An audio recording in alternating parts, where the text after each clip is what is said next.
बारिश की आखिरी बूंद। आरव एक शांत स्वभाव का फोटोग्राफर था जो जिंदगी को कैमरे की नजर से देखता था। वो हर साल अकेले ही शिमला आता, पुराने होटल में रुकता और वहीं की ताजी हवा में सुकून ढूंढता। तान्या, एक नई टीचर, उसी होटल में गर्मी की छुट्टियां बिताने आई थी। वो जिंदा दिल, बातूनी और हर चीज में खूबसूरती तलाशने वाली लड़की थी।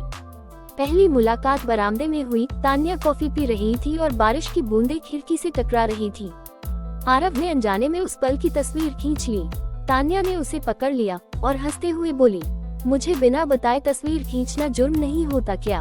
आरव थोड़ा झिप गया पर मुस्कुराया। अगर वो पल खूबसूरत हो तो जुर्म करने का मन कर ही जाता है। उनकी बातचीत यहीं से शुरू हुई। बारिश की हर शाम दोनों साथ बैठते, चाय पीते और एक दूसरे की कहानियां सुनते। आरव ने उसे अपना कैमरा पकड़ना सिखाया और तान्या ने उसे बेपरवाह जीना। एक शाम जब बारिश की आखिरी बूंदें गिर रही थीं, आरव ने तान्या से पूछा, अगर मैं हर साल इसी जगह तुम्हें खोजने आऊं, क्या तुम मिलोगी? तान्या की आंखों में थोड़ी नमी, थोड़ा मुस्कान था। उसने कैमरे से एक तस्वीर खींची आरव की। अगर तुम हर साल आओगे तो मैं हर साल यहीं मिलूंगी। चलो फिर, पेश है बारिश की आखिरी बूंद पार्ट 2, जो पहले भाग से ठीक 6 महीने बाद की कहानी है। ठीक 6 महीने बाद आरव एक बार फिर उसी होटल पहुंचा, कैमरा गले में लटका हुआ, आंखों में वही उम्मीद। होटल का बरामदा वैसा ही था, बस अब बारिश की जगह हल्की धूप फैली थी। आरव हर रोज उसी मेज पर बैठा, वही चाय, वही किताब। होटल मैनेजर से पूछा, किसी तान्या नाम की लड़की के आने का कोई रजिस्ट्रेशन हुआ क्या? नहीं सर, इस बार नहीं आई, जवाब मिला। दिन गुजरते गए। आरव शिमला की गलियों में उसे ढूंढता रहा। एक दिन होटल लौटते वक्त उसकी नजर पहाड़ी के उस तरफ बनी एक छोटी सी लाइब्रेरी पर पड़ी, जहां तान्या एक बार कह चुकी थी, अगर कभी मैं खो जाऊं तो मुझे किताबों में ढूंढना। मैं हर साल आना चाहती थी, पर जिंदगी हमेशा वैसी नहीं चलती जैसी हम प्लान करते हैं। अगर तुम्हें मुझसे प्यार है तो एक बार दिल्ली आ जाना, उसी पुरानी किताब की दुकान पर जहां हमने पहली बार गुनाहों का देवता देखी थी।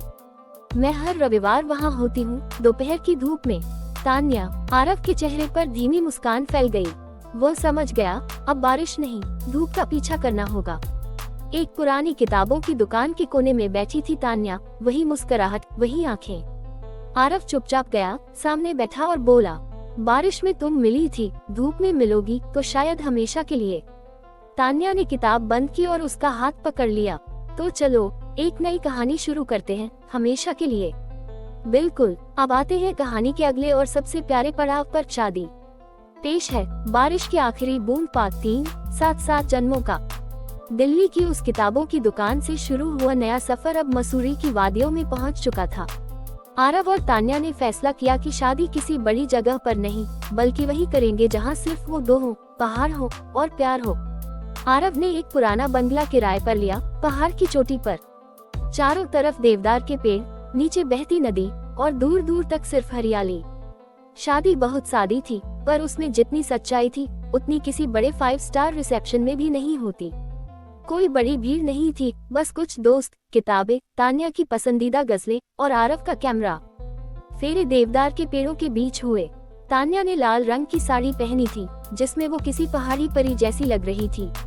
आरव ने क्रीम रंग का कुर्ता और शॉल डाली थी तान्या के कहने पर। जब आखिरी फेरा हुआ, तान्या ने धीरे से कहा, अब हर साल बारिश की नहीं, तुम्हारे साथ की आदत लग जाएगी।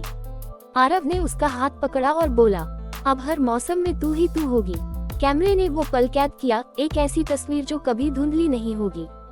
आज भी जब बारिश होती है तो आरव और तान्या बालकनी में बैठकर पुराने फोटोज देखते हैं। और जब कोई पूछता है, आपकी लव स्टोरी कब शुरू हुई, तान्या मुस्कुराकर जवाब देती है, बारिश की आखिरी बूंद से।